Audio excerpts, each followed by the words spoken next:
Baik, sekarang kita akan implementasikan di file store untuk membaca data. Kalau sebelumnya kita udah membaca data dengan filter dan lain sebagainya, cuman itu hanya sekali baca ya. Kalau pengen ada update terbaru dari data Firebase, dari collectionnya, atau ada beberapa item yang diupdate, gitu. Nah, itu sebelumnya itu nggak bisa, jadi harus di refresh manual. Nah, sekarang kita akan implementasi untuk versi real time-nya.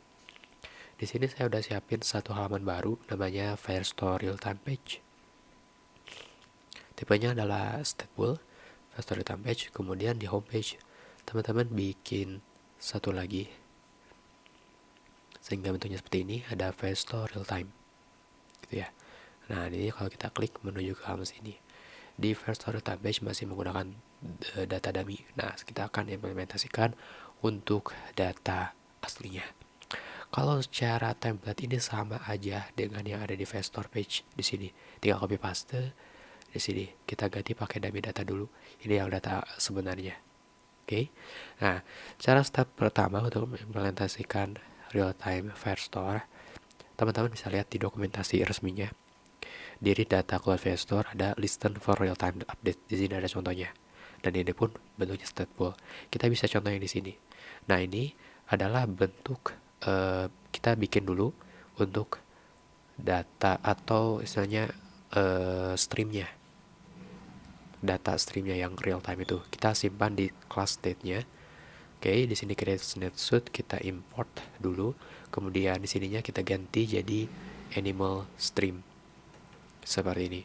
Nah, sudah jadi animal stream, kita definisikan koleksinya, nama ID-nya adalah animal, kemudian snapshot. Snapshot ini yang tadi ya, yang um, yang berpengaruh ke real time-nya. Jadi kalau cuma nge-read sekali aja, kita bisa pakai fungsi.get, tapi kalau untuk real time kita bisa pakai snapshot. Nah, itu untuk bikinnya. Sekarang penerapannya. Penerapannya untuk stream ini kita bisa pakai stream builder. Contohnya ada di sini. Jadi nggak langsung ke list view ya. Jadi di sini ada stream builder dulu. Nah, kita bisa langsung wrap dari list view-nya. Ini tinggal kita wrap aja, kemudian ke builder, kemudian ini di rename jadi stream builder. Nah, terus di sini ada apa aja selain builder? Di sana ada stream mirip kayak future builder lah. Nah, ini kita bisa copy, kemudian paste di sini di atasnya aja, ganti jadi animal stream. Gitu ya di sini. Buildernya ada dua, ada konteks dan ada snapshot. Kita boleh masukin langsung objeknya atau boleh spesifik seperti ini. Query snapshot. Nah, selanjutnya kita juga perlu cek apakah snapshotnya sedang proses loading atau ada error atau berhasil. Nah, di sini untuk yang sederhananya kita buat dua pengecekan untuk error atau ketika sedang loading, yaitu waiting. Tinggal kita copy kemudian pindahkan ke sini. Kalau tidak error dan tidak loading artinya selesai, maka kita akan return si datanya di list view builder sini. Seperti itu prosesnya. Sekarang untuk data dummy-nya kita hapus, kemudian data yang aslinya kita aktifkan kembali.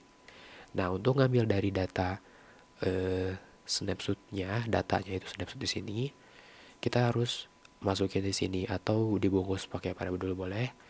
Ngambilnya dari data snapshot, kemudian dot data, dia ada tipenya query snapshot, kemudian docs, di sana ada dokumennya. Seperti ini. Nah, dari dokumen ini kita akan reformat ke bentuk list mapnya. Untuk ke bentuk list formatnya, kita bisa lihat contohnya yang ada di Yates atau di sini. Nah, ini dia respond docs map to list. Nah, ini tinggal kalau kita copy paste, pindahin ke sini, ini hapus, kita bikin list, kemudian tipenya adalah map string dynamic seperti ini, kemudian kita namakan sebagai list sama dengan paste. Responnya kita ganti dengan snapshot.data. Jadi di sini adalah snapshot.data, kemudian kita akses docs. Data.docs gitu ya. Docs kemudian e-data. E-data.tulis.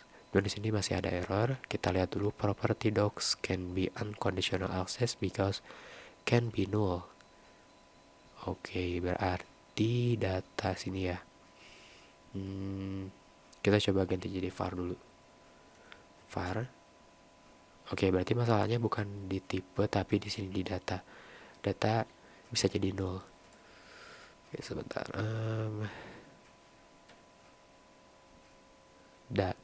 Coba cek ulang dulu. Snapshot.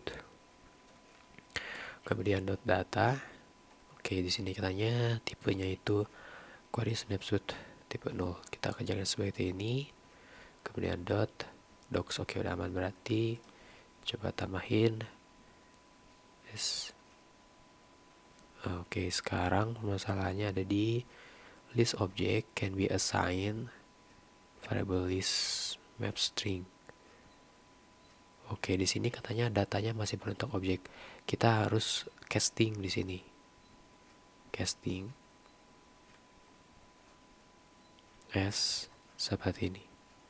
Atau kita bolehlah jadikan dynamic dulu sementara untuk si variable listnya. List. Oke, nah seperti ini. Baru kita panggil ke list, panggil string. Save. Oke, sekarang kita coba lihat perubahannya. Nah, udah ada. Langsung berubah ya. Jadi sini kita menerapkan real time-nya.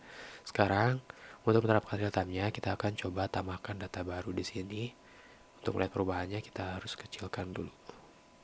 Oke, biar nampak perubahannya. Di sini ada 5 data, ada put, hashtag, ID, name type. Put, hashtag, name type. ID. Kemudian ada food. Foodnya 0. Hashtag true, boolean true. Kemudian name-nya dia adalah si Nemo, dan tipenya dia adalah ikan, fish. Oke, sekarang kalau kita save, kan di sini ada perubahan, maka karena di sini dia sifatnya ada real time, maka akan ada update data baru Nemo di sini. Di sini enggak 3 data, kita belum terapin data asli di bagian length. Di bagian lengthnya masih 2, kita ganti jadi list.length. Save. Nah, jadi ada 3 data. Sekarang kita coba tambahin lagi. Atau kita bisa hapus salah satu. Misalkan kita mau hapus si Garfield. Nah, si Garfield itu mana ya? Garfield. Nah, ini. Kita hapus aja dokumennya. Delete dokumen. Start delete. Nah, ini langsung hapus. Kita enggak nge-refresh manual di sini. Ketika ada perubahan di database, maka di stream buildernya dia akan langsung ke update otomatis. Karena di sini ada sinkronisasi secara real time. Jadi seperti itu penerapan untuk nge-read data dari Firestore secara real time.